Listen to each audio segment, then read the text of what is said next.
దేవుని పరిశుద్ధ నామానికి మహిమ కలుగునుగాక. మనందరి ప్రభువును లోకరక్షకుడైన యేసుక్రీస్తు ప్రభు వారి యొక్క శ్రేష్టమైన నామంలో మరి చేరికుడు వచ్చిన దైవుని పిల్లలైన మీ అందరికీ నా హృదయపూర్వక వందనాలు తెలియపరుస్తున్నాను. ప్రభు మిమ్మల్ని నిండారుగా దీవించునుగాక. రండి దేవుని వాక్యములోనికి వెళ్దాం. పరిశుద్ధ గ్రంథమైన బైబిల్లో నుండి అపోస్తలుడైనటువంటి పౌలు హెబ్రీయులకు రాస్తున్నటువంటి పత్రిక 10వ అధ్యాయము. అపోస్తలుడైన పౌలు హెబ్రీయులకు రాస్తున్నటువంటి పత్రిక 10వ అధ్యాయము 24-25 వచనాలు నేను చదువుతాను. జాగ్రత్తగా బైబిల్ ఉన్న వాళ్ళు గమనించాలని ప్రభు నామమును బట్టి మనవి చేస్తున్నాను. 10వ అధ్యాయము 24-25 వచనాలు. కొందరు మానుకొనుచున్నట్లుగా సమాజముగా కూడుట మానక ఒకరినొకడు హెచ్చరించుచు ఆ దినము సమీపించుట మీరు చూచిన కొలది మరి ఎక్కువగా అలాగు చేయుచు ప్రేమ చూపుటకును సత్కార్యములను చేయుటకును ఒకరినొకడు పురికొల్ప కొనవలెనని ఆలోచింతుము. దేవునికి మహిమ కలుగునుగా. హల్లెలూయా. చదవబడిన దేవుని వాక్యంలో అపోస్తలుడైనటువంటి పౌలు గారు ఓ ప్రాముఖ్యమైనటువంటి మాట ఆయన రాస్తూ వచ్చాడు.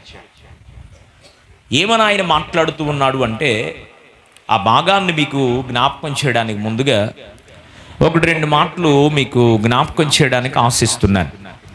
అక్కడ ఏమని రాయబడింది అంటే, అపోస్తలుడైన పౌలు హెబ్రీయులకు ఈ పత్రిక రాస్తూ, హెబ్రీ పత్రిక అన్యుల కొరకు రాయబడలేదు. ఎవరి కొరకు రాశాడు? విశ్వాసులైన దేవుని పిల్లలు వారి యొక్క విశ్వాస జీవితంలో ఎలాగున వాడు నడవాలో, ఎలాగున నడిస్తే పరలోక భాగ్యాన్ని నిత్యరాజ్యపు వారసులుగా వారు ఎలాగున మార్చబడతారో పరలోక అనుభవాలను తెలియపరుస్తూ ఆయన రాస్తూ వచ్చాడు. ఆయన రాసినటువంటి మరి ప్రాముఖ్యమైనటువంటి సంగతిలో ఓ ప్రాముఖ్యమైనటువంటి అధ్యాయం మనకు కనబడుతుంది. విశ్వాసాన్ని గూర్చి హెబ్రీ పత్రిక 11వ అధ్యాయంలో విశ్వాసం ఏంటో, విశ్వాసము కలిగినటువంటి వారి జీవితాల్లో ఎలాంటి గొప్ప గొప్ప కార్యాలు వారు సాధించారో ఇవన్నీ కూడా భక్తుడైనటువంటి పౌలు గారు దేవుని పైన నమ్మకం ఉంచండి, మనుషులు నమ్ముకున్నది కంటే దేవుని నమ్ముకున్నది ఉత్తమమైనటువంటి పని అని పౌలు గారు మాట్లాడుతూ వచ్చారు.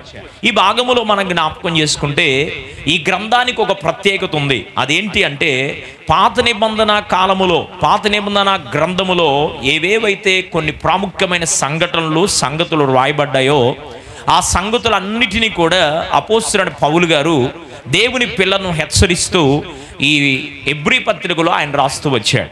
ఇక్కడ మనం చదువుకున్నటువంటి మాటలో చూస్తే, కొందరు మానుకొనుచున్నట్లుగా సమాజముగా కూడుకొనుట మానుకొనక అన్నాడు. కొందరు ఏమవుతున్నారంట చెప్పాలి, నాకెళ్ళి చూడండి. కొందరు ఏమవుతున్నారు? మానుకుంటున్నారు. ఎందుకు మానుకుంటున్నారు అంటే, వారి యొక్క స్థితిని బట్టి కొంతమంది మానుకుంటే, కుదిరినా కానీ వెళ్ళపోతే ఏమొచ్చేలే, వచ్చే వారం వెళ్ళొచ్చు, ఇప్పుడు ప్రార్థనకి వెళ్ళడం వల్ల మనకు ఉపయోగం ఏం జరిగింది, ప్రార్థనకి వెళ్ళడం వల్ల మాకు నష్టమే కలుగుతుంది కానీ పెద్ద ప్రయోజనం ఏమి లేదే అని కొంతమంది వారి యొక్క మరి వారి పొరపాటు ఏందో, వారి అవిధేయత ఏందో, వారి బలహీనత ఏందో వాటిని గ్రహించక దేవుని సన్నిధికి వెళ్ళపోతే ఏమి, ఈ వారం కాకపోతే వచ్చే వారం కాకపోతే ఇంకొచ్చే వారం, ఇట్లాగాని దేవుని సన్నిధిని పోగొట్టుకున్నటువంటి వారు ఎందరో మనకు కనబడుతున్నారు. అయితే పౌలు గారు మాట్లాడుతున్న మాట ఏంటంటే, కొందరు మానేసుకుంటున్నారు, మీరు అలాగూ మానుకోవాకండి, సమాజముగా కూడుకొనడం మానుకొనక ఆ దినము సమీపించిన కొలది అన్నాడు. దేవునికి మహిమ కలుగునుగాక. ఏ దినం అంటది చెప్పాలి? ఏ దినం చెప్పరేమ్మా? ఏ దినం అది? తల్లి జాడ పిల్లకు లేక, పిల్ల జాడ తల్లికి రాక, తల్లి జాడ పిల్లకు లేక, పిల్ల జాడ తల్లికి రాక, చెట్టుకొకరు పుట్టకొక్కరై అనాథులై అరచే రోజు, చెట్టుకొకరు పుట్టకొక్కరై అనాథులై అరచే రోజు, ఆ రోజు శ్రమ నుండి తప్పించే నాదుడు లేడు. ఆ రోజు శ్రమ నుండి తప్పించే నాదుడు లేడు. అదే ఆ రోజు యేసయ్య ఉగ్రత రోజు, పాపులంతా ఏడ్చే రోజు. అదే ఆ రోజు. హల్లెలూయా. ఒక దినము రాబోతుంది, ఆ దినాన ప్రభువు మధ్యాకాశములోకి దిగిరానై ఉన్నాడు. గట్టిగా చప్పట్లు కొడుతూ ప్రభు నామం పడదాం. హల్లెలూయా. ఈ లోకపరంగా బాధలు, సమస్యలు, ఇబ్బందులు, ఆర్థిక పరిస్థితులు, భయంకరమైనటువంటి పరిస్థితులు అనుభవిస్తున్న మనము, నా మట్టుకు నాకున్నాయి, వాక్యాన్ని వింటున్న మీ మట్టుకు మీకు కూడా బాధలు ఉన్నాయి. బాధలు లేని వాడు ప్రపంచంలో ఒక్కడు కూడా కనబడడు. అయితే బాధలను అడ్డం పెట్టుకొని, మనకున్నటువంటి పరిస్థితిని అడ్డం పెట్టుకొని దేవుని సన్నిధికో, దేవుని సన్నిధిలో సమాజముగా, సంఘముగా కూడుకోవడం కనుక మానేస్తే, సహవాసానికి దూరం అయిపోతే, దేవుని కార్యానికి దూరం అయిపోతే, దేవుని సన్నిధిని పోగొట్టుకుంటే మరి శ్రమ ఏమన్నా తగ్గిద్దా, బాధ ఏమన్నా తగ్గిద్దంటే తగ్గదు, అంతకంతకు ఎక్కువైపోతుంది. Praise the Lord. హల్లెలూయా. ఆ దినము సమీపించిన కొలది అన్నాడు. రాత్రి కూడా నేను చెప్తూ వచ్చాను.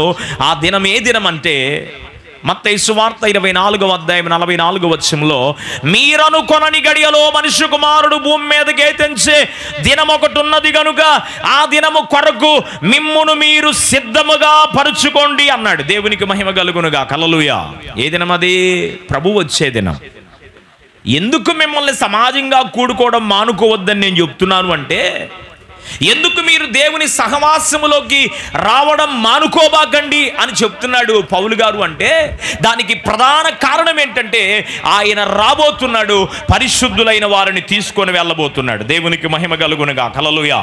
ఆయన రాబోతున్నాడు కనుక ఆ దినము సమీపించిన కొలది మరి ఎక్కువగా దేవునితో సహవాసం చేస్తా, దేవుని సన్నిధికి వస్తా, దేవుని మార్గములో నడుస్తూ, దేవునికి దూరం అయిపోక దేవునికి దగ్గర వారుగా ఉండాలని ప్రభువు ఆశిస్తూ ఉండగా, చాలామంది ఏమి చేస్తున్నారు అంటే ప్రభు సన్నిధిని పోగొట్టుకుంటున్నారు. చాలామంది ప్రభు యొక్క మార్గాన్ని విడిచిపెట్టి ప్రవర్తిస్తున్నారు. కొందరు మానుకొనుచున్నట్లుగా సమాజముగా కూడుకొనట మానుకొనక మీరేం చేయాలి అంటే, ఆ దినము సమీపించిన కొలది మిమ్ములు మీరు ఒకరినొకడు హెచ్చరించుకొనుచు ఆత్మానుసారంగా ప్రవర్తించడానికి పురికొల్పుకోండి అని పౌలు గారు చెప్తున్నారు. దేవునికి మహిమ కలుగునుగా. హల్లెలూయా. కొంతమంది ఆత్మానుసారంగా ప్రారంభం చేసంట చివరకు శరీరానుసారంగా ఆత్మీయ యాత్రను ముగించి భ్రష్టులైపోతున్న వారు ఉన్నారు. ప్రారంభించబడిన కొత్తలో బాగానే ఉంటున్నారు, విశ్వాసిగా రక్షించబడిన కొత్తలో బ్రహ్మాండంగా ఉంటున్నారు, ఇబ్బంది ఏమి లేదు. ప్రార్థన అంటే ఎక్కడికి పడితే అక్కడికి పరిగెత్తుతా, ఆత్మ తీవ్రత కలిగిన వారై, ఆత్మ యందు ఆసక్తి కలిగిన వారై, పరిచర్య విషయంలో, దేవునికి ఇచ్చే విషయంలో, దేవుని మందిర పని విషయంలో, దేవుని సేవా విషయంలో, దేవుని యొక్క కార్యముల అన్నిటి విషయంలో ప్రారంభ దశలో ఎలాగున్నారంటే గుడ్గా ఉన్నారు, చాలా మంచిగా ఉన్నారు, ఆసక్తిగా ఉన్నారు. అయితే భక్తి ముదిరే కొంది, సమయము గడిచిపోయే కొంది ఒక మెట్టు పైకెక్కవలసినటువంటి వారు ఏమవుతున్నారంటే 4 మెట్లు కిందకు దిగుతున్నారు. అందుకనే పౌలు గారు మాట్లాడుతుంటున్నాడు, మొదట ఆత్మానుసారంగా ప్రారంభించారు కానీ ఇప్పుడు మీ యాత్ర ఏమైపోయిందంటే, ఆత్మానుసారంగా ప్రారంభించవలసినటువంటి మీరు, కొనసాగవలసినటువంటి మీరు శరీరాశ, నేత్రాశ, జీవపుడమములో పడిన వారై, చెడిన వారై, దేవునికి దూరం అయిపోతూ ఆయన సహవాసాన్ని పోగొట్టుకున్నటువంటి దౌర్భాగ్య స్థితిలోకి వెళ్ళిపోతున్నారు కనుక మిమ్మల్ని మీరు పురుకొల్పుకోవడానికి మాట చెప్తున్నాడు పౌలు గారు. దేవునికి మహిమ కలుగునుగా. హల్లెలూయా. ఆ దినం ఎంత భయంకరమైన దినమో అది ఆ రోజు ఆ పాటలో ఉంటుంది. చంద్రుడు నలుపయ్యే రోజు, సూర్యుడు ఎరుపయ్యే రోజు, భూకంపాలు కలిగే రోజు, ఆకలి బాధలు వచ్చే రోజు, తల్లి జాడ పిల్లకుండదు, పిల్ల జాడ తల్లికి ఉండదు. ఏంటి పరిస్థితి అని ఆలోచన చేయడానికి కూడా అంతుబట్టనటువంటి ఆ దినం, ఆ దినాన్ని గురించి మహోగ్రత దినం అని దేవుని వాక్యంలో రాయబడింది. Praise the Lord. హల్లెలూయా.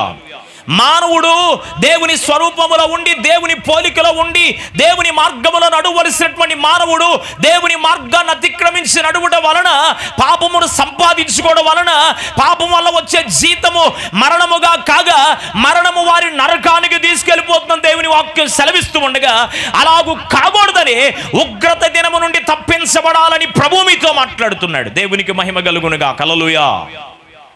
ఇక్కడ మహా బ్రతికితే వాక్యాన్ని బోధిస్తున్న నేను ప్రభు చిత్తం అయితే ఒకవేళ అధిక బలం వరకు బ్రతికిస్తాడేమో. వాక్యాన్ని వింటున్న మీరు ఒకవేళ దేవుని చిత్తమైతే 70-80 సంవత్సరాలు ఈ లోకంలో బ్రతకొచ్చేమో. అంతకు మించిన బ్రతికిన అది ఆయాసము దుఃఖమే కానీ దానివల్ల పెద్ద ఉపయోగం ఏమి లేనే లేదు. ఎంతకాలం బ్రతికేమన్నది ప్రాముఖ్యం కాదు. ఎంతకాలం బ్రతికున్నాం, బట్టగట్టాము, ఈ లోకపరమైనటువంటి స్థితిగతులలో అందరికన్నా మిన్నగా ఉన్నాం, అది ఇంపార్టెంట్ కాదు. ఆత్మీయ జీవితం ఎలాగుంది, విశ్వాస జీవితంలో ఎలాగున్నావు, ప్రభువుకు నువ్వు ఎంత సమీపముగా ఉన్నావు, దేవునికి అంత సమీపముగా ఉన్నావు. దేవుని వాక్యములు అంటాడు, ఈ లోక స్నేహము దేవునికి వైరమును కలుగు చేస్తుందని మీరు ఎరుగరా? ఈ లోకముతో స్నేహము చేస్తే, ఈ లోకములో ఉన్నదంతయు శరీరాశ, నేత్రాశ, జీవపుడమే గనుక ఈ లోకములో ఉన్నటువంటి వాటితో సహవాసము చేస్తే నీవు దేవుని సహవాసములో ఇమడలేవు. ఇమడగలవా? ఇమడలేవు. అందుకని అంటున్నాడు పౌలు గారు, మీరు మానుకోబాకండి.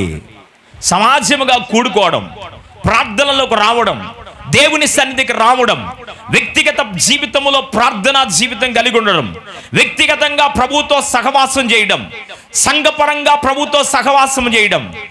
మరి కొన్ని సందర్భాల్లో ఆయా సందర్భాల్లో దైవజనుడు చెప్తూ ఉండగా వాటితో సహవాసాన్ని కలిగి కొనసాగడం మానుకోబాకండి. ఎందుకయ్యా అంటే ఆయన రాబోతున్నాడు. నీవు నమ్మినా నమ్మకపోయినా ఆయన వచ్చేది గ్యారంటీ. పరిశుద్ధులైన పిల్లలను తీసుకొని వెళ్ళేది గ్యారంటీ. Praise the Lord. హల్లెలూయా. కనుక ఆయన రాబోతున్నాడు కనుక ఆయనను మనం ఎదుర్కొనే వారిగా ఉండాలి. అంటే బ్రతుకు శాశ్వతంబు కాదు, పరికించి చూడా, బ్రతుకు శాశ్వతంబు కాదు, పరికించి చూడా, గానా బ్రతికియుడు కాలముననే ప్రభువుని గొలవండి, గానా బ్రతికియుడు కాలముననే ప్రభువుని గొలవండి, హృదయమన్నెడు తలుపునొద్ద యేసునాదుండు,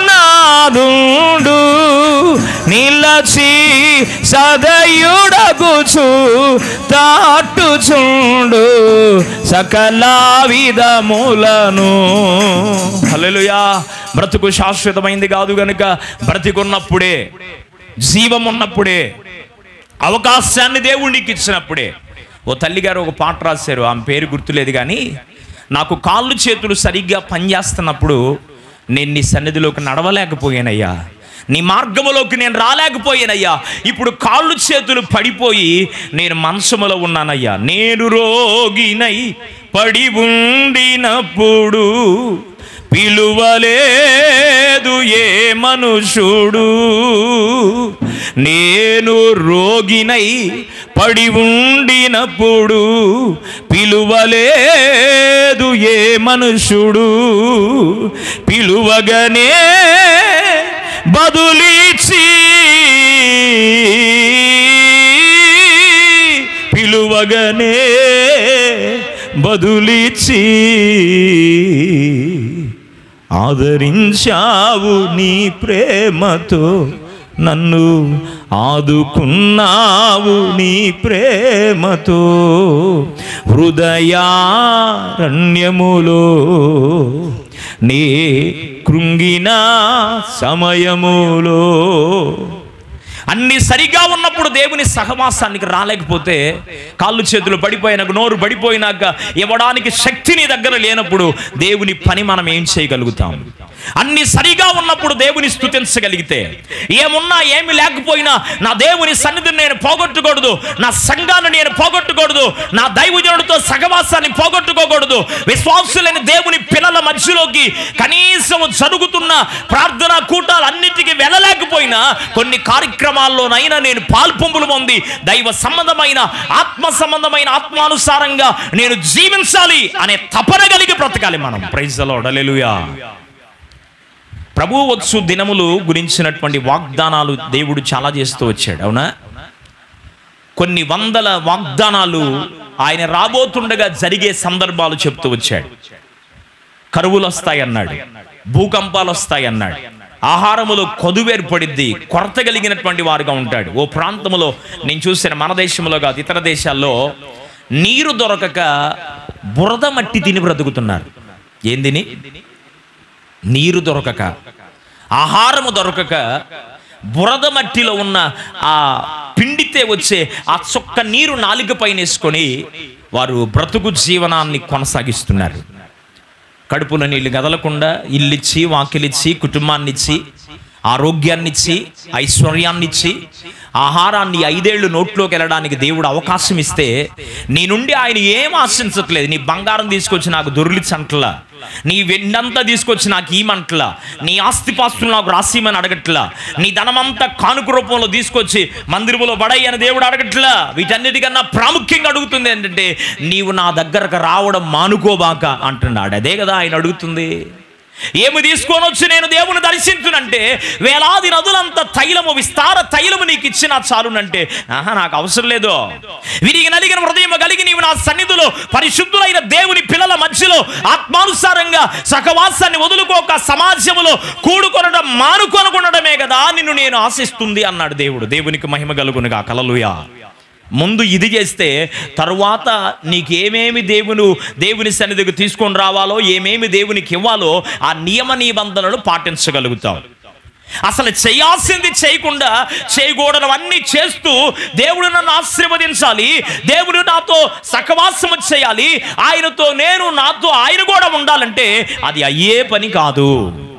నీ ధనమేం అవసరం లేదు, ఆయన దరిద్రుడేమి కాదు. ఆయన ధనవంతుడయ్యుండి మన దరిద్రతను పోగొట్టడానికి ధనవంతుడయ్యుండి కూడా దరిద్రుడుగా మన కొరకు ఈ లోకానికి దిగివచ్చిన దేవుడు ఆయన. దేవునికి మహిమ కలుగునుగా. హల్లెలూయా. ఆయన దరిద్రుడు కాదు, ధనవంతుడు. ఆయనకు నువ్వేమీ అక్కర్లా.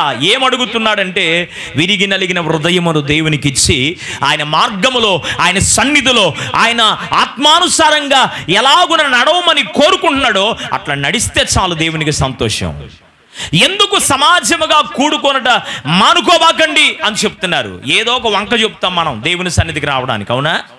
ఏదో ఒక మరి వంక చెబితే కానీ, అబద్ధం ఆడితే కానీ ఏదో ఒక ప్రయత్నము కొనసాగదు అన్నట్లుగా వంక చెబుతాం, అబద్ధాలు ఆడుతూ ఉంటాం ప్రభు సన్నిధికి రావడానికి. ఇదే ఆదివారం ఏదన్నా పెళ్లి బంధువులదంటే వెళ్ళిపోయేవాళ్ళం ఎంతమంది ఉంటాం ఆలోచించండి. ఇదే ఆదివారం మరణమైతే నేనేమన్నా, చనిపోయిన వ్యక్తిని చూడాలి కనుక మరణ సందర్భంలో ప్రభువును క్షమించమని అడిగి, మరలా మనం చూడలేం కాబట్టి మరణ సందర్భంకైతే వెళ్ళొచ్చు, పొరపాటు ఏం కాదు. దానికి కూడా ప్రభు సన్నిధికి వచ్చి కొద్దిసేపు ప్రార్థనలో ఉండి అలాగ వెళ్ళిపోవడం సబాబు, లేకపోతే వెళ్ళి చూసి మరలా ప్రార్థనలోకి రావడం సబాబు. అయితే కొన్ని ఫంక్షన్స్కి, కొన్ని విందులకు, కొన్ని వినోదాలు, కొన్ని ఆధ్యాత్మిక జీవితాన్ని పాడు చేసే, పతనము చేసే కొన్ని కార్యాలకు వెళ్ళడం సరైంది కానే కాదు. ఇప్పుడు మనం వెళ్ళకపోతే మన బంధువులు రేపు రారనే బాధ అనుభవిస్తున్నావు. కానీ దేవుని సన్నిధిని పోగొట్టుకుంటే, దేవుని సహవాసాన్ని పోగొట్టుకుంటే, దేవుని ప్రజల్లో సమయాన్ని కడగపోతే, ఆదివారము దేవుడు నీకు ఇచ్చే ఆశీర్వాదాన్ని నీవు కోల్పోతే దాని వలన ఎంత నష్టము నీవు ఎదుర్కోవాల్సి వచ్చిందో కొంతమంది వ్యక్తిగత ఆత్మీయ జీవితాల్లో అర్థము చేసుకోలేనటువంటి పరిస్థితుల్లో ఉన్నారు. అందుకని పౌలు గారి ద్వారా దేవుడు మాట్లాడుతూ, కొందరు మానుకుంటున్నారయ్యా, మీరు మానుకోబాకండి బ్రతిమలాడుతూ చెప్తున్నాడు. ఆర్డర్గా చెప్పలేదు, ఆజ్ఞగా చెప్పలేదు, మానుకోబాక అని చెప్పట్లా, మానుకోబాకండి అయ్యా. కొందరు మానుకోవడం వల్ల ఏమవుతుందంటే వారి ఆధ్యాత్మిక స్థితి పాడైపోతుంది. కొందరు మానుకోవడం వల్ల ప్రభువుకు దూరస్తులైపోతున్నారు. ఒక ఆయన అంటాడు, నేను అన్ని దురలవాట్లు నా జీవితంలో ఉన్నాయి కనుక అవన్నీ మానుకుంటాను వస్తానంటాడు. అవన్నీ మానుకున్నాక వస్తాడంట. అలవాట్లు మానుకున్నాక దేవుని సన్నిధికి రావాలి అంటే సచ్చేదాకా రాలేరు. ఒక పొరపాటున్నా, ఒక అవిధేయతున్నా, ఓ బలహీనతున్నా, మరి దేవుని సన్నిధికి నువ్వు వస్తూ ఉంటే ఆ వచ్చేటప్పుడు దేవుని వాక్యము ద్వారా, దైవజనుడి ద్వారా దేవుడు నీతో మాట్లాడుతూ ఉంటే, వాక్యము ద్వారా నీవు సరిచేయబడుతుంటే, 10 బలహీనతలుంటే కనీసం ఒక 5 అన్నా నీవు పోగొట్టుకొని ప్రభు సన్నిధిలో నిలబడగలుగుతావు. ప్రైజ్ ది లార్డ్, హల్లెలూయా. బలహీనతలు అడ్డం పెట్టుకొని ఏదో అబద్ధాలు చెప్పుకుంటా, వంక చెప్పుకుంటా ప్రభు సన్నిధిని నిర్లక్ష్యము చేస్తే, దేవుని వాక్యములో ఉంది, యెహోవా పనిని నిర్లక్ష్యము చేయవాడు, అశ్రద్ధగా ప్రవర్తించేవాడు పైనుండి శాపము దిగి వచ్చింది అన్నాడు. దేవునికి మహిమ కలుగును గాక. మీరు శపించబడడం దైవజనుడిగా నాకు ఇష్టం లేదు. మిమ్మల్ని ఆశీర్వదించడానికి దేవుని సేవకుల ద్వారా ఈ స్థలంలోకి పంపబడి మీ కొరకే భారము కలిగి ఉపవసించి మీకు మరి పరిస్థితులను, స్థితిగతులు మారాలి అని, మార్చబడాలని భారముతో ఈ మాట చెప్తున్నాను. మానుకోబాకండి. ఏ స్థితి ఏమైనా, పరిస్థితులు ఏమైనా దేవుని వాక్యములో ఉంటుంది. ప్రవక్తల గ్రంథములో హబక్కూకు అనుకుంటా ఆయన రాస్తూ అంటాడు, అంజూరపు చెట్లు పూయకున్నా, దానిమ్మ చెట్లు ఫలించకున్నా, నాకు ఏమున్నా లేకపోయినా నేను నా దేవుని సన్నిధిని పోగొట్టుకోను అన్నాడు. దేవునికి మహిమ కలుగును గాక. నా దేవుని సన్నిధిని పోగొట్టుకోను. కారణం ఏంటంటే ఆయనలో ఉన్న ఆనందము నాకు తెలుసు కనుక. ఒక దినము దేవుని సన్నిధిలో గడుపుట 1000 దినముల కంటే శ్రేష్టం అని రాయబడింది. 84వ కీర్తన 10వ వచనం. ఒక్క దినము దేవుని సన్నిధిలో గడిపితేనే 1000 దినాల ఆశీర్వాదం దేవుడిస్తుంటే, ఎన్ని దినాలు మన జీవితంలో పోగొట్టుకుంటున్నాం దేవుని సన్నిధిలో? ఎన్ని దినాలు నిర్లక్ష్యంగా మనం ప్రవర్తిస్తున్నాం? అందుకే చెప్తున్నాడు పౌలు గారు, ప్రభువు దినము సమీపముగా ఉంది, ఇదిగో నేను త్వరగా వచ్చుచున్నాను అన్నాడు. వచ్చుచున్నవాడు ఆలస్యము చేయక వచ్చి ఉన్నాడు. వెర్రివాని వలే వస్తున్నాడంట, గంతులు వేయుచు వస్తున్నాడు. ప్రభు దినము దొంగ వచ్చునట్లుగా వచ్చును అని రాయబడింది. కనుక ఆయన వచ్చే దినాలు సమీపిస్తూ ఉండగా ఆయన రాకడ సూచనలో చాలా సూచనలు చెప్తూ వచ్చాడు. యేసు ప్రభు వారు శిష్యులు యేసు ప్రభు వారిని అడిగినప్పుడు, నీ వచ్చేటప్పుడు ఏ ఏ సందర్భాలు జరుగుతాయి అంటే కొన్ని సూచనలు మత్తయి సువార్త 24వ అధ్యాయంలో కొన్ని చెప్తూ వచ్చాడు. చెప్పినవి మీరు కల్లారా చూస్తూ ఉన్న దినాల్లో మనం ఉన్నాం. అవునా కదా? ఇదివరకు బిల్డింగులు కట్టేవాళ్ళ లేదో, ఇట్లా చూసినోడు అట్లా మరి ఎట్లా కలిసి వస్తుందో ఏమవుతుందో, ఇట్లా చూసినోడు స్థలం కొనటం అవుతుంది, బిల్డింగ్ కట్టడం అవుతుంది, పెళ్లి చేయటం అవుతుంది, కాపురం చేయటం అవుతుంది, పిల్లలు పుట్టడం అవుతుంది, మళ్ళీ ఆ పిల్లోడికి పెళ్లి చేయటం అవుతుంది, మళ్ళీ ఆ కుమార్తెకు పెళ్లి చేయటం అవుతుంది, పెళ్ళిళ్ళు కిచ్చుకొనుటూ ఇల్లు కట్టుకొనుటూ ఈ వినోదాలలో విలాసవంతమైనటువంటి పరిస్థితుల్లో కొనసాగి వెళ్ళిపోతున్నారు. ఇలాంటి పరిస్థితులు నీవు కల్లారా చూస్తున్నప్పుడు నీవు అర్థము చేసుకోవాల్సింది ఏంటంటే, యేసు రాజుగా వచ్చుచున్నాడు, భూలోకమంతా తెలుసుకుంటాడు. యేసు రాజుగా వచ్చుచున్నాడు, భూలోకమంతా తెలుసుకుంటాడు. రావి కోటి తేజుడు రమ్యమైన, రావి కోటి రమ్యమైన దేవుడు రారాజుగా వచ్చుచున్నాడు. యేసు రారాజుగా వచ్చుచున్నాడు, యేసు రాజుగా వచ్చుచున్నాడు, భూలోకమంతా తెలుసుకుంటాడు. క్రైస్తవుడా మరువవద్దు కాడా, క్రైస్తవుడా మరువవద్దు ఆయన రాకాడా, కనిపెట్టి ప్రార్థన చేసి సిద్ధముగా నుండు, కనిపెట్టి ప్రార్థన చేసి సిద్ధముగా నుండు. రేపపాటున మారాలి, రేపపాటున మారాలి, యేసయ్య చెంతకు చేరాలి, మనము యేసయ్య చెంతకు చేరాలి. యేసు రాజుగా వచ్చుచున్నాడు, భూలోకమంతా కుంటాడు. యేసు రాజుగా భూలోకమంతా తెలుసుకుంటాడు. హల్లెలూయా. ఆయన రాబోతున్నాడు కనుక ఆ దినములో యేసు ప్రభువారు ఏవేవైతే సూచనలు జరుగుతాయని తెలియపరిచాడో అవి మన కల్లారా చూస్తున్నామో, అవి చూస్తున్నప్పుడు ఏం చేయాలంటే ప్రభు దినము సమీపించిందని గుర్తెరిగి ప్రభు దినము కొరకు సిద్ధపరచబడాలి. ప్రైజ్ ది లార్డ్, హల్లెలూయా. అందుకే చెప్తున్నాడు, కొందరు మానుకున్నట్లుగా మీరు మానుకోబాకండి. సమాజముగా కూడుకోవటం వలన మనకొచ్చే దీవెనేంటో 2-3 మాటలు చెప్పి ముగిస్తాను. చూడండి దేవుని వాక్యములో మొట్టమొదటి మాట, దినవృత్తాంతముల 2వ గ్రంథం 20వ అధ్యాయము 4వ వాక్యాన్ని చూద్దాం. దినవృత్తాంతముల 2వ గ్రంథం 20వ అధ్యాయము 4వ వచనం చదువుమా. యూదావారు యెహోవా వలని సహాయమును వేడుకొనుటకై కూడుకొనిరి. యెహోవా యొద్ద విచారించుటకు యూదా పట్టణములన్నిటిలో నుండి జనులు వచ్చిరి. యెహోషాపాతు యెహోవా మందిరములో క్రొత్త శాల ఎదుట సమాజముగా కూడిన యూదా యెరూషలేము జనుల మధ్య నిలబడి. ప్రైజ్ ది లార్డ్, హల్లెలూయా. ఇక్కడ జరిగినటువంటి ఓ యథార్థమైనటువంటి సంఘటన మీ జ్ఞాపకంలోకి తేవడానికి ఆశిస్తున్నాను. నలుదిశల 3 దిక్కుల శత్రువులు వచ్చారు. ఇశ్రాయేలు రాజ్యాన్ని, దేవుని ప్రజలను పరిపాలన చేస్తున్నాడు ఆ రాజుగారి పేరు యెహోషాపాతు. ఏం పేరు ఆయన పేరు? యెహోషాపాతు. యెహోషాపాతు అనే రాజు దేవుని ప్రజలను పరిపాలిస్తూ ఉండగా అమోరీయులు ఒక పక్క వచ్చారు, తర్వాత మరి మోయాబీయులు ఒక పక్క వచ్చారు. మరి ఈ యొక్క జాతుల వారు, శత్రు తెగలు ఇశ్రాయేలు రాజ్యంపైకి దండెత్తొచ్చినప్పుడు రాజుగారు బలము కలిగిన వాడే, రాజుగారు జ్ఞానము కలిగిన వాడే, రాజుగారికి బలము ఉంది, పరాక్రమం ఉంది, సైన్యము కూడా ఉంది. అయినా రాజుగారికి ఒక మంచి ఆలోచన వచ్చింది. అదేంటయ్యా అంటే, మనుషుల సహాయం వ్యర్థం, దేవుని సహాయం శాశ్వతం. ప్రైజ్ ది లార్డ్, హల్లెలూయా. మనుషుల యొక్క సహాయాన్ని తీసుకుంటే ఉపయోగం ఏమి లేదు అనుకున్నాడేమో మనసులో. అనుకొని యూదా ప్రజలను, పెద్దలను అందరినీ దేవుని మందిరములోనికి పిలిపించాడు. అందరూ దేవుని మందిరములోకి వచ్చిన తర్వాత వారు యెహోవా సహాయమును వేడుకొనుటకై, దేవుని యొక్క సహాయాన్ని కోరుకొనడానికి వారందరూ దేవుని మందిరములో కూడుకున్నారంట. దేవునికి మహిమ కలుగునుగాక, హల్లెలూయా. కూడుకొని ఏం ప్రార్థన చేస్తున్నారు? 20వ అధ్యాయం 12వ వాక్యాన్ని చదువుదాం. 20వ అధ్యాయము 12వ వాక్యం. నా దేవా నీవు వారికి తీర్పు తెచ్చవా? మా మీదకు వచ్చు ఈ గొప్ప సైన్యముతో యుద్ధము చేయుటకును మాకు శక్తి చాలదు, ఏమీ చేయుటకు మాకు తోచదు, నీవే మా దిక్కు అని ప్రార్థన చేశాడు. దేవునికి మహిమ కలుగునుగాక, హల్లెలూయా. నీవే మాకు దిక్కయ్యా.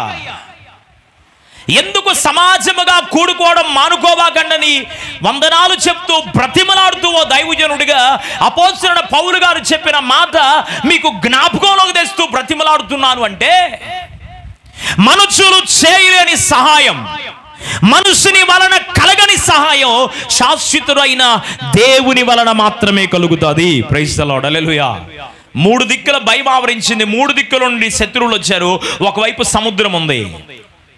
ఏం పర్వాలేదు, సముద్రము దాటి అవతలికి వెళ్ళిపోయి కాపాడబడదాం అనుకున్నారు. కానీ ఒకడు పరిగెత్తుకుంటా వచ్చి అంటున్నాడు, అయ్యా సముద్రం అవతలి వైపున కూడా సిరియనులు మన కొరకు కావలి ఉన్నారయ్యా. నలుదిశల భయం ఆవరించింది. ఏం చేయాలో ఏం అర్థము కాలేదు రాజుగారికి, ఇశ్రాయేలు ప్రజలకు. ఆయన ఒకప్పుడు గొప్ప నిర్ణయం తీసుకొని ఇశ్రాయేలు ప్రజలను, పెద్దలను, సేవకులను పిలిపించి, రండి యెహోవా మందిరములోనికి మనం వెళ్దాం, దేవుని మందిరములోనికి వెళ్ళి ఆయనే మనకు దిక్కు అని ప్రార్థన చేద్దాం, ఆయనే మనకు సహాయము చేస్తాడని ఉపవాస దినమును ప్రకటించి చాటించి దేవుని సన్నిధిలోకి సమకూర్చబడ్డారు. ప్రైజ్ ది లార్డ్, హల్లెలూయా. ఏదో అనాలోచనగా ఉన్నట్టు అనిపిస్తుంది. ఒకసారి దేవుని స్తోత్రం చెప్పండి, హల్లెలూయా. కనుక దేవుని సన్నిధిలోకి సమాజముగా మనము కూడుకోవటం వలన మన జీవితాల్లో కలిగే ఓ గొప్ప దీవెన ఏంటి అంటే, దేవుని వలన సహాయం పొందుకోగలుగుతాం. చెప్పండి, దేవుని సన్నిధిలో మనము కూడుకోవడం వలన మనకేమొస్తుంది అంటే, మనుషులు చేయలేనటువంటి సహాయాన్ని, అసాధ్యమైనటువంటి సహాయాన్ని దేవుడు మనకు చేయగలుగుతాడు. ఏం జరిగిందో తెలుసా? నీవే మాకు దిక్కయ్యా, నీవు తప్ప ఇంకా మాకు దిక్కెవరు లేరయ్యా. ఆ గొప్ప సైన్యాన్ని ఎదిరించడానికి మాకు శక్తి చాలదు, బలము చాలదు, మా పరిస్థితులు చాలవని దేవుని సన్నిధిలో యెహోషాపాతు రాజు ఉపవసించి జనుల మధ్య నిలబడి వారందరూ కలిసి ప్రార్థిస్తూ ఉండగా దేవుడంట మాటుగాండ్రను పెట్టి, ఎవరిని పెట్టి చెప్పాలి, ఎవరిని పెట్టి? మాటుగాండ్రణ పెట్టి వీరు ప్రార్థన చేస్తూ ఉన్నారు, స్తుతిస్తున్నారు, వాక్యం చదువుతున్నారు, పాటలు పాడుతూ ఉన్నారు.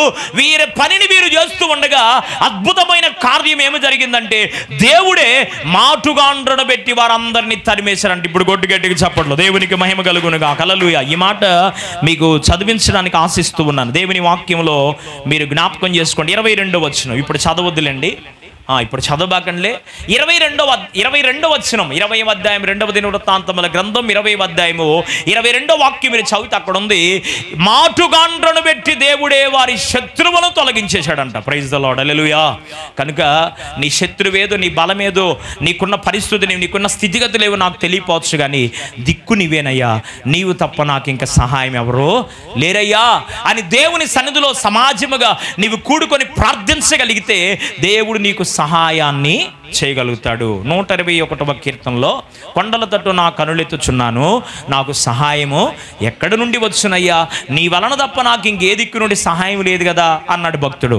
అలాగే 54వ కీర్తన 4వ వచనంలో కూడా మాట్లాడుతూ దేవుడే నాకు సహాయకుడు, ఆయన తప్ప నాకు ఇంకా సహాయం చేసేవాడు లేడు. నీ స్థితిగతులు మార్చగలిగినటువంటి సహాయకుడు, కొండవలే నిన్ను ఆదరించి బలపరచగలిగినటువంటి సహాయం ఎవరు చేస్తారంటే ఒక దేవుడు తప్ప ఇంకెవరు మనకు సహాయాన్ని చేయలేరు. రెండో మాట చూపిస్తాను. కూడుకోవడం వలన మనకు దేవుడిచ్చే దీవెన ఏంటంటే దేవుని యొద్ద నుండి సహాయాన్ని మనం అనుభవించగలుగుతాం.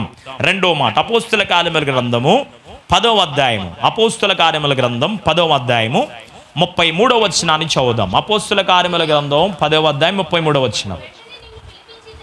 వెంటనే నిన్ను నేను పిలిపించుతిని, నీ వచ్చినది మంచిది, ప్రభువు నీకు ఆజ్ఞాపించినవన్నీ వినుటకై ఇప్పుడు మేమందరము దేవుని ఎదుట ఇక్కడ కూడి ఉన్నామని చెప్పాను. దేవునికి మహిమ కలుగునుగాక.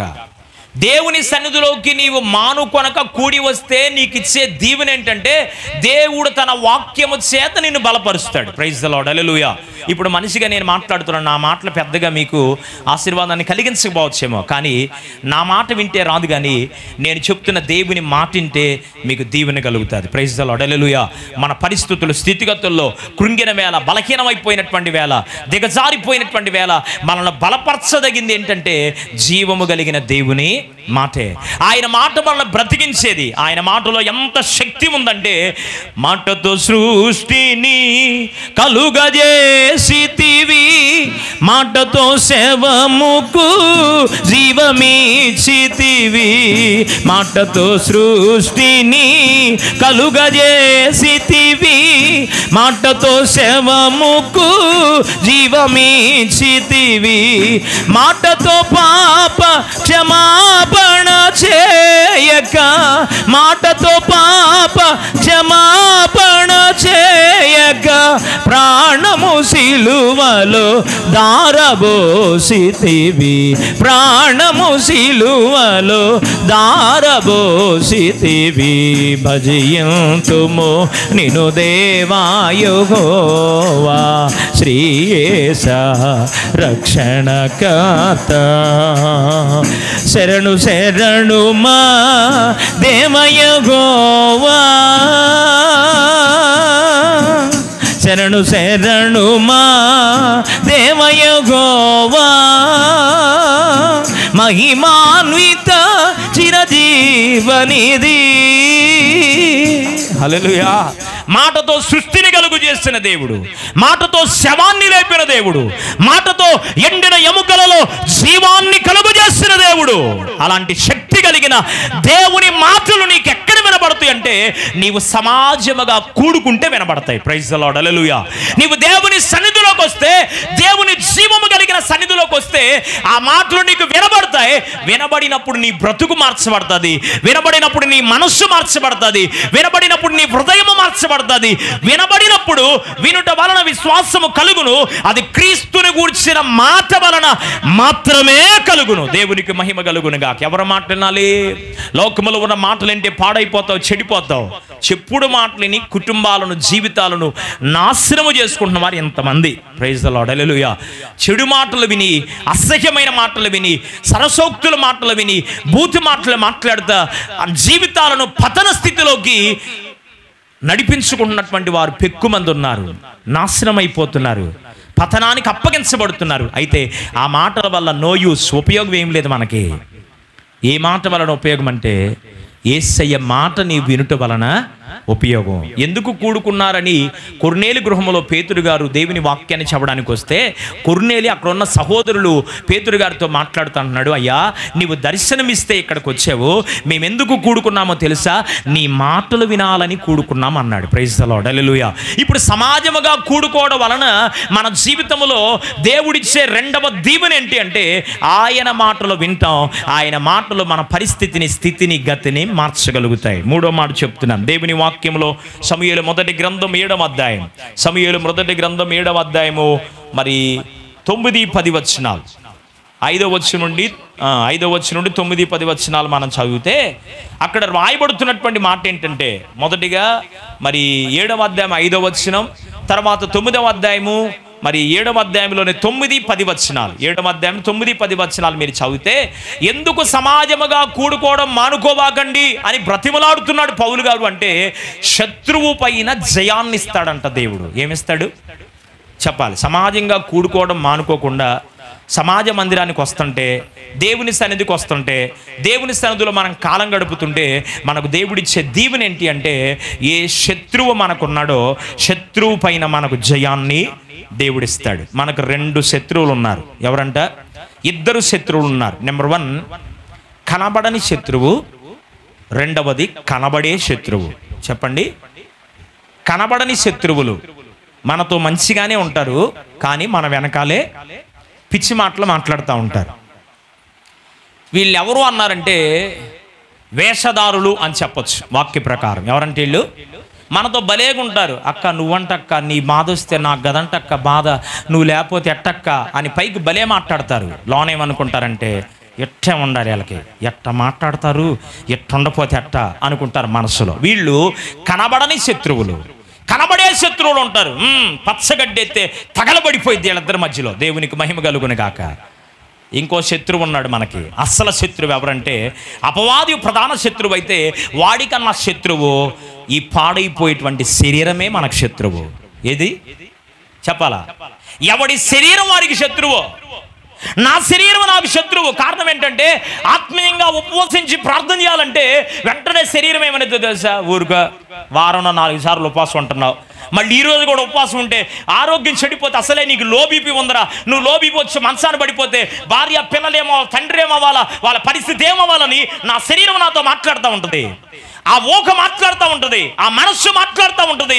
అప్పుడు నేను కనుక నిజమే కదా పాప నా శరీరం చెప్తుంది, వారంలో 4 సార్లు ఉపవాసం ఉంటున్నా కదా, ఈ ఆదివారం లేకపోతే ఏమిలే, ఏదో ఒకటి బరీగా తిని ఎల్లు కూర్చొని 4 మాటలు చెప్పేసొద్దాం కానుక తీసుకొని అని వచ్చాను అనుకో, దేవునికి స్తోత్రం. ఏమైద్ది? ఆత్మ నడిపింపు ఉండదు. ఏదో చెప్పాలి కాబట్టి చెప్పినట్టు ఉంటుంది, కానీ ప్రజలలో పెద్ద మార్పును మనం చూడలేము. దీన్నే పౌలు గారు మాట్లాడుతూ గలతీ పత్రికలో ఆత్మానుసారమైన మనస్సు, శరీరానుసారమైన మనస్సు అన్నాడు. ప్రైజ్ ది లార్డ్, హల్లెలూయా. కనబడని శత్రువునైనా మరి కనబడే ఎదుటబడేటువంటి శత్రుత్వం కలిగిన శత్రువునైనా నమ్మి వారితో సహవాసం చేయొచ్చేమో కానీ కనబడని శత్రువుతో స్నేహం చేయబాకండి. ప్రైజ్ ది లార్డ్, హల్లెలూయా. వీళ్ళు పైకి మంచిగానే ఉంటారు, లోపల మాత్రం ఏదేదో ఉంటుంది, ఏదేదో చేస్తూ ఉంటారు. పైకి అంత జరిగిందా ఇట్ట జరిగిందా అంటారు, వీళ్ళకి ఏం తెలియదు, కానీ లోన మాత్రం జరగాల్సింది వీళ్ళ కీడని కోరుకునే వాళ్ళు కనబడని శత్రువు. వీరిని గురించి యేసు ప్రభువు వారు మాట్లాడుతూ వారితో అన్నాడు, మీరు సున్నము కొట్టిన సమాధులు వంటి వారు అన్నాడు. సున్నం కొట్టిన సమాధిలో లోనే ఉంటుంది, బాడీని పెట్టాం, ఫ్రెష్గా ఉండిద్ది బాడీ ఉండదు. ఏమైపోయిద్ది? పెట్టిన 3వ రోజే పగిలిపోయిద్ది, పొట్టిన 3వ రోజే కుళ్ళిపోయిద్ది. చూడ్డానికి కూడా వాసన కూడా, కుక్క చచ్చినా రోడ్డు మీద పడేసిన దాని వాసన భరించగలం వెళ్తాం, పంది చచ్చిపోయినా దాని వాసన భరించగలం వెళ్తాం, విష సర్పాలు చచ్చిపోయిన దాని వాసన భరించగలం వెళ్తాం. కానీ మనిషి చచ్చిపోతే చనిపోయిన 1 గంట తర్వాత వాడి దగ్గర వచ్చే దుర్గంధమైన వాసన భరించలేం. అందుకని ఏసీ బాక్సులు పెట్టారు. ప్రైజ్ ది లార్డ్, హల్లెలూయా. ఇదివరకు చచ్చిపోతే కింద నేల మీద సాపేసి పడుకోబెట్టి ఉప్పు కట్టి ఐస్ గడ్డలు పెట్టేవాడు. ఎందుకని? పాడైపోకుండా ఉండడానికి. అన్ని వాసనలు భరించగలము కానీ దుర్గంధపూరితమైన మానవుని శరీర వాసన భరించలేం. కనుక కనబడని సున్నము కొట్టిన సమాధుల వంటి వారు అన్నాడు. లోపలేమి ఎంత ఉంటుంది, పైకి మాత్రమేమో మంచిగా ఉంటారు, శత్రుత్వంగా ఉండరు.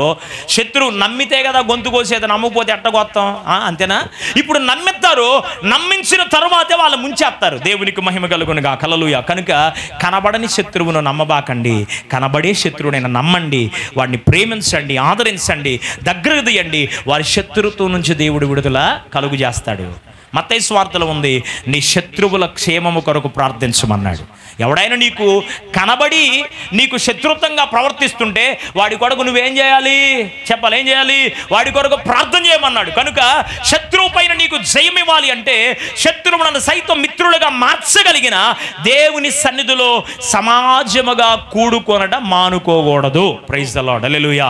మూడవదిగా, సమాజముగా కూడుకోవడం వలన మనకిచ్చే దీవెన ఏంటంటే, ఏదేది శత్రువు నీ జీవితంలో ఉందో, ఎవరెవరు శత్రువులుగా నీ జీవితంలో ఉన్నారో, నీ శత్రువుల పైన జయాన్ని దేవుడు నీకు అనుగ్రహించునుగాక. నాలుగో మాట చెప్తాను. దేవుని వాక్యం లూకాసు వార్త 5వ అధ్యాయము 15వ వచనంలో మనం చూస్తే అక్కడ అంటాడు, సమాజముగా కూడుకోవడం వలన స్వస్థపరచబడతావు. ఏం చేయబడతావు అంట? స్వస్థపరచబడతావు. నిర్గమాకాండ గ్రంథం, ఈ మాట చదువుమా. నిర్గమాకాండ గ్రంథము 15వ అధ్యాయము 26వ వచనం. ఇంకొక మాట చెప్పి ముగిచ్చేస్తాను, వినండి జాగ్రత్తగా. నీ దేవుడైన యెహోవా, కింద మాటమ్మా, నిన్ను స్వస్థపరచు, ఆ మాట, నిన్ను స్వస్థపరచు యెహోవాను నేనే అన్నాడు. దేవునికి మహిమ కలుగును గాక. దేవుని సన్నిధిలోకి వస్తే నీ రోగాలు పోతాయి. ఏం పోతాయి అంట? నీకున్న అస్వస్థత పోయిద్ది, నీవు స్వస్థపరచబడతావు. వినండి జాగ్రత్తగా. 2 రోగాలు ఉన్నాయి మనకి. ఏ రోగాలు? ఎన్ని రోగాలు? రోగాలను కేటగిరీస్లో లెక్కేస్తే యేసు ప్రభువారు మహాజ్ఞాని, సర్వోన్నతుడు, సర్వశక్తివంతుడైన దేవుడు గనుక రోగములన్నిటినీ డివిజన్స్గా విభజించారంట. రోగాలన్నిటినీ ఒక్కొక్క డివిజన్స్గా విభజిస్తే రోగాలు లిస్టు మొత్తం అంట 39 వచ్చినాయి అంట. దేవునికి మహిమ కలుగును గాక. జలుబు, దగ్గు, ఆయాసం, రొప్పు, ఉబ్బసం, ఈ మొత్తం ఒక కేటగిరీ. ప్రైజ్ ది లార్డ్, హల్లెలూయా. జ్వరము, టైఫాయిడ్, చెప్పాలి మీకు, వైరల్ ఫీవర్స్, ఇవన్నీ ఒకటి. మీకు అర్థం అవడం చెప్తున్నా. ఇట్లా డివిజన్స్గా, భాగాలుగా విభజిస్తే లోకములో ఉన్న, ప్రపంచంలో ఉన్న ఇప్పుడు వస్తున్న కొత్త కొత్త వ్యాధులను కూడా ఆ కోణాల్లో చేరిస్తే అవన్నీ కలిసి 39 శాఖలేని అంట. అందుకని నా ప్రభు గొప్పోడు కనుక ఆనాడే 40 దెబ్బలు కొట్టించుకోకుండా 39 దెబ్బలు కొట్టించుకున్నాడు. కొరడాదు కొట్టి గట్టిగా చప్పట్లు. దేవునికి మహిమ కలుగునుగా, హల్లెలూయా. 39 దెబ్బలు, కొరడా దెబ్బలు కొట్టించుకోవడానికి కారణం ఏంటంటే, ఇంకా రాబోతున్న రోగాలు, ఏవేవి కొత్త రోగాలు వచ్చినా అవి కూడా ఈ 39లో చేర్చబడమే కానీ 40వ దానిగా చేర్చబడడానికి అవకాశం లేకుండా నా దేవుడు చేసేసాడు. ప్రైజ్ ది లార్డ్, హల్లెలూయా. రోగములన్నిటికీ ఔషధం ఏంటంటే యేసు రక్తమే ప్రధానమైన ఔషధం. యేసు రక్తము ప్రతి పాపము నుండి, ప్రతి రోగము నుండి, ప్రతి బలహీనత నుండి, ప్రతి దుర్నీతి నుండి యేసు రక్తము ద్వారా మనము స్వస్థపరచబడుతున్నాము. ప్రైజ్ ది లార్డ్, హల్లెలూయా. యేసన్న గారు ఒక పాట రాస్తూ వచ్చాడు, అది శరీర రోగమైన, ఆత్మ సంబంధమైన రోగమైన. ఈరోజు శరీర రోగాలు తగ్గుతున్నాయి కానీ ఆత్మ సంబంధమైన రోగాలు ఉన్నాయి కొంతమందికి. నేను పాడగలను, అదొక రోగం. నాకన్నా ఎవరు పాడలేరు, ఇదే రోగం. నేను పరిచర్య చేయగలను, నాకన్నా ఎవడు పరిచర్య, నేను ఎట్టడోని అనుకున్నా, ఇదొక రోగం. నేను దేవునికి ఇవ్వగలను, నేనే ఇస్తున్నా, ఇదొక రోగం. ఇవన్నీ ఆత్మకు సంబంధించిన రోగాలు. ఈ రోగాలు పోగొడతాడు దేవుడు, శరీరపరమైన రోగాలు కూడా తీసేస్తాడు. దేవునికి మహిమ కలుగునుగా, హల్లెలూయా. గడిచినటువంటి ఆదివారం ప్రేయర్కి వచ్చింది అక్క, మరి ప్రసన్నక్క ప్రేయర్కి వచ్చింది. ప్రేయర్ నుంచి ఇంటికి వెళ్ళిన తర్వాత మరి సడన్గా నేను వేరే చోట ప్రేయర్కి వెళ్ళి ఇంటికి అప్పుడే వచ్చాను. వేరే చిన్న ప్రార్థన చేస్తుంటే అక్కడికి వెళ్ళి అట్లాగ వచ్చాను. ఇంటికి రాగానే నీలిమ ఏడుస్తూ ఫోన్ చేసింది, అన్న వాంతులు, విరోచనాలు అయిపోయినాయి, కాళ్ళు చేతులు చల్లబడిపోయినాయి, నాకు అసలు ఏం అర్థం కావట్లేదన్న అమ్మ పరిస్థితి అని ఏడుస్తుంది. ఫోన్ అమ్మ దగ్గర పెట్టమ్మా, చిన్న ప్రార్థన చేస్తా.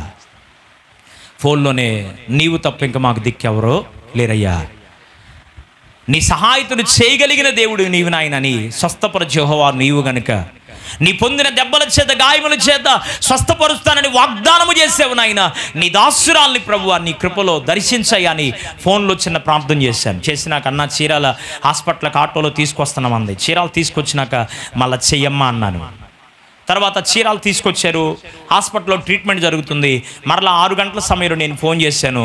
ఫోన్ చేసినప్పుడు నీలిమానే మాట్లాడిద్ది అనుకున్నాను నేనైతే, కానీ నీలిమ మాట్లాడలేదు.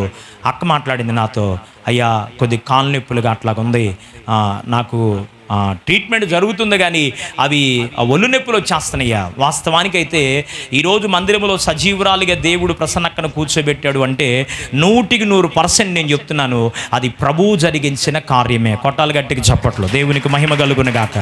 ప్రభువు చేయకపోతే నేను ఒకటే ప్రార్థన చేశాను. ఫోన్లో చిన్న ప్రార్థన చేసినాక గబగబ బెడ్రూమ్లోకి వెళ్ళి మోకరించి ఏడుస్తూ ప్రార్థన చేశాను. ఏమనో తెలుసా, ప్రభు ఆ 2 పిల్లల్నిచ్చావు, ఆ 2 పిల్లల భవిష్యత్తు ఏమైపోయిద్దయ్యా, అక్కకి ఏమన్నా జరిగిపోతే మరి ఆ 2 పిల్లల పరిస్థితి నాయన, వివాహాలు కాలేదు, ఉద్యోగాలు లేవయ్యా, ఎంతో ఆశ కలిగి నీ సేవకుడిగా ప్రార్థన చేస్తున్నాను కదా, ఆ సహోదరికి ఏమన్నా అయిపోతే మరి ఆ యజమానుడు ఏమైపోవాలి, ఆ కుటుంబము చెల్లాచెదురు చేయడం నీ చిత్తం కాదు కదా ప్రభువా. దయ చూపి నాయన ఏదన్నా తప్పో పాపమో అవిధేయత ఒకవేళ నన్ను బట్టయినా, సేవకుడిని బట్టయినా, కుటుంబాన్ని బట్టయినా, నీ దాసురాన్ని బట్టయినా స్వస్థపరచయ్యా అని దేవుని దగ్గర ఒక 1/2 గంట సేపు కన్నీరు గారుస్తూ ప్రార్థన చేశాను. దేవుడు 6 గంటలకు మళ్ళీ అక్కకి నేను ఫోన్ చేసినప్పుడు అయ్యా కొద్దిగా పర్వాలేదు అని ఆమె పశ్చాత్తాప హృదయంతో నాతో మాట్లాడుతూ చెప్పిన మాట ఏంటంటే, అయ్యా నీ ప్రార్థనే నన్ను బ్రతికించింది. దేవునికి మహిమ కలుగునుగా. హల్లెలూయా.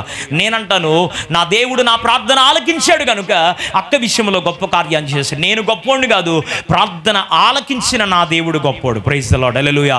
మరలా తిరిగి వేటపాలెం పందిలిపల్లిలో ప్రార్థన ఉండేటప్పుడు మళ్ళీ హాస్పిటల్కి వెళ్ళాను.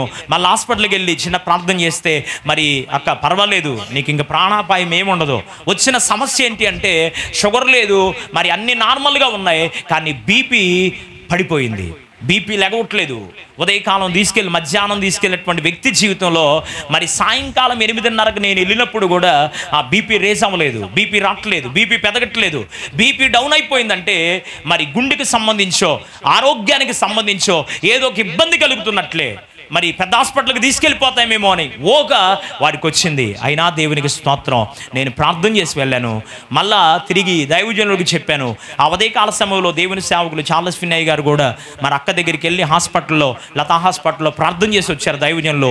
ఆ రాత్రి మన సేవకులందరికీ చెప్పాను, నాకు పరిచయమైన సేవకులందరికీ చెప్తూ వచ్చాను. ఆ సేవకులందరూ ప్రార్థన చేశారు. మా ప్రార్థనలను బట్టి, దేవుని కృపను బట్టి, తన విశ్వాసాన్ని బట్టి ఈ దినాన సజీవురాలుగా దేవుని మందిరములో ప్రభు నడిపించాడు. Praise the Lord. హల్లెలూయా. మన దేవుడు ఎవరో తెలుసా? ఆరోగ్యాన్ని ఇచ్చే దేవుడు. మన దేవుడు ఎవరో తెలుసా? స్వస్థత కార్యాన్ని జరిగించగలిగిన దేవుడు. నేను కలవరపడిపోయాను. మరలా తిరిగి 11:30కి అక్కడ నుండి పందిలిపల్లి నుంచి ప్రార్థన నుంచి వచ్చేటప్పుడు హాస్పిటల్ ఎదురు ఆగి ఫోన్ చేశాను. మరి ఫోన్ చేశాను, కొద్దిసేపు రింగ్ అయింది. ఒకవేళ పడుకున్నారేమోలే, పర్వాలేదు కదా అని చెప్పి మళ్ళీ వెళ్ళాను. వెళ్ళిన తర్వాత చెల్లి ఫోన్ చేసింది, నీలిమ ఫోన్ చేసి, అన్న బీపీ 55కి వచ్చిందన్న. దేవునికి మహిమ కలుగును గాక. పడిపోయిన బీపీని 11:30 8:30కి ప్రార్థన చేసి వెళ్ళాను. మళ్ళీ 11:30కి వచ్చేటప్పుడు హాస్పిటల్ దగ్గర ఆగి ఫోన్ చేస్తే వెత్తలేదు. మళ్ళీ తిరిగి ఇంటికి వెళ్ళినాక చెల్లి ఫోన్ చేసింది, 55కి వచ్చిందన్న, కొద్దిగా దడ నీరసం తగ్గిందన్న, అయినా ఈ రాత్రి రేపు కూడా ఉండమంటున్నారు హాస్పిటల్ అంటే చెప్పాను. అయ్యగారు రేపు ఉదయం వస్తారమ్మా. ఫోన్లో నేను చెప్పాను, అయ్యగారు ఉదయం వస్తారు, మీకు ప్రార్థన చేస్తారన్నారు. దైవజనుడు ప్రార్థన, మనందరి ప్రార్థన దేవుడు కృప చూపించి తన విశ్వాసాన్ని బట్టి అద్భుతమైన కార్యాన్ని ప్రభు జరిగించాడు. కనుక సమాజముగా నీవు కూడుకోవడం ద్వారా దేవుడు ఏమి చేస్తాడంటే స్వస్థతను దేవుడు నీకు అనుగ్రహిస్తాడు. చివరి మాట చెప్తున్న అపోస్తల కార్యముల గ్రంథం 2వ అధ్యాయం 1 నుండి 3 వచనాలు మీరు చదివితే ఆత్మచేత అభిషేకాన్ని ఇస్తాడు. నీవు సమాజంగా కూడుకుంటే ఆత్మాభిషేకము చేత నింపబడతావు. అంటే దాని అర్థం ఏంటి అంటే పరిశుద్ధంగా బ్రతకడానికి దేవుడు నీకు అవకాశం ఇస్తాడు. హెబ్రీ పత్రిక 12వ అధ్యాయంలో 7వ వాక్యాన్ని 12వ అధ్యాయం 14వ వచనాన్ని మీరు చదివితే, హెబ్రీ పత్రిక 12వ అధ్యాయం 14వ వచనంలో పరిశుద్ధత లేకుండా ఎవడునూ దేవుని చూడలేడు. ఎందుకొరకు అంటే ఆయన పరిశుద్ధాత్మ కలిగిన దేవుడు గనుక, పరిశుద్ధపరచబడిన దేవుడు గనుక, పరిశుద్ధత కలిగిన దేవుడు గనుక, పరిశుద్ధుడైన ఆ దేవుని సన్నిధిలో మనము పరిశుద్ధమైన జీవితం లేకుండా, పరిశుద్ధత లేకుండా దేవుని మనం చూడలేము. ఆయన సమాజంలోకి రాలేము, ఆయన సన్నిధిలోకి కూడి రాలేము. గనుక దేవుని సన్నిధికి వస్తే నిన్ను దేవుడు పరిశుద్ధపరుస్తాడు. ఏం చేస్తారంట? నీకు పరిశుద్ధతను దేవుడు కలుగు చేస్తాడు. కనుకనే పౌలు గారు మాట్లాడుతుంటున్నాడు, కొందరు మానుకొనుచున్నట్లుగా మీరు మానుకోబాకండి అయ్యా, బ్రతిమలాడుతున్నాను, మీ కాళ్ళైనా పట్టుకుంటాను, అవసరమైతే ఓ దైవజనుడిగా నేను కూడా బాధతో ఈ మాట మాట్లాడుతుంటున్నాను. మానుకోబాకండి. దేవుడిచ్చిన అవకాశాన్ని సద్వినియోగం చేసుకోండి. దేవుడిచ్చినటువంటి సంఘములోనికి రండి, దేవుడిచ్చిన సహవాసంలోనికి రండి. దేవుడిచ్చినటువంటి కార్యాలలో దేవుడు నీకు ఆరోగ్యం ఇచ్చినప్పుడే దేవుని సన్నిధిలో పాలు పంపులు పొందు. రేపు మనసులో పడిపోయినాక దేవుని సన్నిధికి వెళ్ళాలని నీకు ఆశున్నా సమయం ఉండదు, నువ్వు లేవలేవు, నీవు రాలేవు. కనుక దేవుడు నీకు ఇచ్చిన అవకాశాన్ని సద్వినియోగం చేసుకోవాలని ప్రభునాను బట్టి ప్రేమపూర్వకం బ్రతిమలాడుతూ చెప్తున్నాను. దేవుని సన్నిధిలో సమాజముగా కూడుకోవడం మానుకోవద్దు అని ప్రభు మాట్లాడడానికి కారణం ఏంటంటే ఈ 5 విధాలైన దీవెనలను దేవుడు నీకు కలుగు చేస్తాడు. నెంబర్ 1, దేవుని యొద్ద నుండి సహాయాన్ని పొందుకోగలుగుతావు. రెండవదిగా వాక్యాన్ని వింటావు, వాక్యము ద్వారా బలపరచబడతావు. మూడవదిగా శత్రువులపైన జయాన్ని నీకు దేవుడిస్తాడు. నాలుగవదిగా స్వస్థతను దేవుడు నీకు కలుగు చేస్తాడు. ఐదవదిగా పరిశుద్ధపరుస్తాడు నిన్ను. దేవునికి మహిమ కలుగును గాక.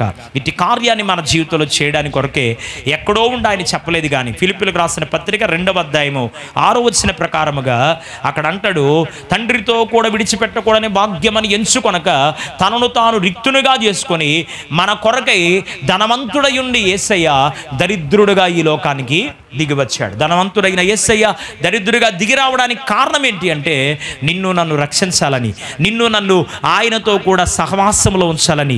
రేపు ఇక్కడ కళ్ళు మూసిన పరలోకములో కళ్ళు తెరిచి మనతో ఆయన ఉండాలని ఈ లోకానికి దిగి వచ్చాడు. ఈ లోకంలో 33.5 సంవత్సరాలు జీవించాడు. 1 తక్కువ 40 కొరడ దెబ్బలు నీ కొరకు నా కొరకు అనుభవించాడు. నలువెల్ల గాయముల చేత కొట్టబడ్డాడు, నలగొట్టబడ్డాడు. చివరి రక్తపు బొట్టు వరకు నీ కొరకు నా కొరకు యేసయ్య దారబోసాడు. యేసయ్య దారబోసి నిన్ను అడుగుతున్నది ఒకటే, బిడ్డ నా సన్నిధికి రా, నా సన్నిధిలో ఆనందించు, నా సన్నిధిలో ఉన్న దీవెన పొందుకో, నా సన్నిధిలో ఉన్న ఆశీర్వాదాన్ని పొందుకో, నా సన్నిధిలో ఉన్న ఆ మహిమ ప్రభావం దీవెనేంటో మానుకోబాక నా సన్నిధికి రమ్మని ప్రభు పిలుస్తుండగా తల్లవంచండి, కళ్ళు మూసుకోండి. తెలుసో తెలియక నేను మానుకున్నాను ప్రభువా, ఇక మీదట నీ సన్నిధి నేను మానుకోనయ్యా. నాకు వస్తున్న ఇబ్బందులను బట్టో, నాకున్న పరిస్థితులను బట్టో, నాకున్నటువంటి స్థితిగతులను బట్టి ఒకవేళ నీ సన్నిధిని మానుకున్న వాడిగా నేను ఉన్నానేమో, మానుకున్న వ్యక్తిగా నేను ఉన్నానేమో. లేదు నాయనా, నీ సన్నిధి నేను ఆనందించేవాడిగా ఉంటాను, నీ సన్నిధిలో గడిపేవాడిగా నేను ఉంటాను, నీ సన్నిధిలో ఆనందించేవాడిగా నేను ఉంటాను. కొందరు మానుకొనుచున్నట్లుగా సమాజముగా మానుకొనుట నేను మానుకోను ప్రభువా. కూడుకోవడం నీతో ఉంటానయ్యా, నీ చిత్తాన్ని చేస్తాను ప్రభువా. పశ్చాత్తాపడుతూ ఒక్క నిమిషం ప్రభు పాద సన్నిధిలో ప్రార్థన చేద్దాం. ఒక్క నిమిషం. ఎన్నిసార్లు దేవుని సన్నిధి పోగొట్టుకున్నావు, ఎన్ని సంపూర్ణ రాత్రి ప్రార్థనలో దైవజనుడు చెప్తున్నా ఆలస్యముగా ఉండి ఎన్నిసార్లు దేవుని సన్నిధి నిర్లక్ష్యంగా ప్రవర్తించావు. దేవుడిచ్చిన అవకాశాన్ని సద్వినియోగం చేసుకోవడానికి ఇదే సమయము గనుక కన్నీటితో దేవుని దగ్గర పశ్చాత్తాపడుతూ ప్రార్థన చేద్దాం. నేను దైవజనుడిగా బ్రతిమలాడుతూ చెప్తున్న మాట ఏంటంటే, నిన్ను ఆశీర్వదించే దేవుడే. ఆయనతో నువ్వు సహవాసం చేస్తే ఈ లోకమున నీకు అసాధ్యముగా కనబడిన ప్రతి విషయాలను దేవుడు సాధ్యపరచగలడు. కనుక ప్రభు పాద సన్నిధిలో పశ్చాత్తాపడుతూ ప్రార్థన చేద్దాం. నీతోనే ఉండుటయే జీవిత వాంఛయ్యా, నీ చిత్తం నెరవేర్చుటే హృదయ తపనయ్యా. నీతోనే ఉండుటయే జీవిత వాంఛయ్యా, నీ చిత్తం నెరవేర్చుటే హృదయ తపనయ్యా. యేసయ్యా నిన్నే కదా నా ముందు నిలిపేను. యేసయ్యా నిన్నే కదా నా ముందు నిలిపేను. నీతోనే ఉండుటయే జీవిత వాంఛయ్యా, నీ చిత్తం నెరవేర్చుటే హృదయ తపనయ్యా. ఇంకా ఒకవేళ ప్రభువుకు దూరంగా ఉన్నావేమో, దేవుని సహవాసానికి దూరంగా ఉన్నావేమో, యేసు ప్రభువుని నోటితో ఒప్పుకొని హృదయమందు విశ్వసించి పశ్చాత్తాపడి మారు మనసు అనుభవంలోకి వచ్చి నమ్మి బాప్తిసం పొంది రక్షించబడి సహవాసములోకి కూడి రావాల్సిందిగా ప్రభునామాన్ని బట్టి బ్రతిమలాడుతున్నాను. ఒకవేళ నేను రక్షించబడ్డాను అంటే నీవు కూడుకోవడం మానుకున్నావా? సరిచేసుకుందాం. ఆ దినము సమీపిస్తూ ఉండగా ప్రభు దినంలోకి మనము పరిశుద్ధులకు ఎత్తబడే గుంపులో ఉండడానికి ప్రభు మనల్ని సిద్ధపరచునుగాక. ప్రార్థన చేసుకుందాం. పరిశుద్ధుడైన తండ్రి, ఆశ్చర్యకరుడు, నీకు వందనాలు. నీ కృపలో నీ సన్నిధిని మాకు తోడుగా ఉంచి బలపరిచావు, భద్రపరిచావు. ప్రత్యేకమైన నీ కృపా దీవెన మాకు తోడుగా ఉంచి ఈ దినం అపోస్తలుడైన పౌలు గారి ద్వారా నాయన 10వ అధ్యాయంలో 24-25 వచనాల ద్వారా మాతో మీరు మాట్లాడుతూ వచ్చారు నాయన. కొందరు మానుకొనుచున్నట్లుగా మీరు సమాజముగా కూడుకొనటం మానుకోవద్దు. ప్రభు దినము సమీపించిన కొలది మరి ఎక్కువగా ఒకరినొకరు హెచ్చరించుకుంటూ పురుకొల్పుకొనుటూ ఆత్మానుసారంగా నడవమని మీరు వాక్యము ద్వారా మాతో హెచ్చరించిన నీ వాక్కుల కొరకు నీకు స్తోత్రాలు. విత్తమైన వాక్యం మా అందరి వ్యక్తిగత ఆత్మీయ జీవితాల్లో ఫలింపులోకి తీసుకొని రమ్మని కృప చూపించమని ముందున్న సమయాన్ని కూడా ఆశీర్వాదకరంగా మలిచి నీ కృప కలిగిన దీవెనకు వారసులుగా మమ్మల్ని చేసి నీ కృపా దీవెనల చేత నింపి సమాజముగా కూడుకొనడం మానుకోక, ఒకవేళ మానుకున్న వారిని సరి చేసుకొని నీ సన్నిధిలోకి మరలా తిరిగి రావడానికి కృప చూపించమని యేసు పరిశుద్ధ నామములో అడిగి వేడుకొనొచ్చు ప్రార్థించుచున్నాము తండ్రి. ఆమేన్.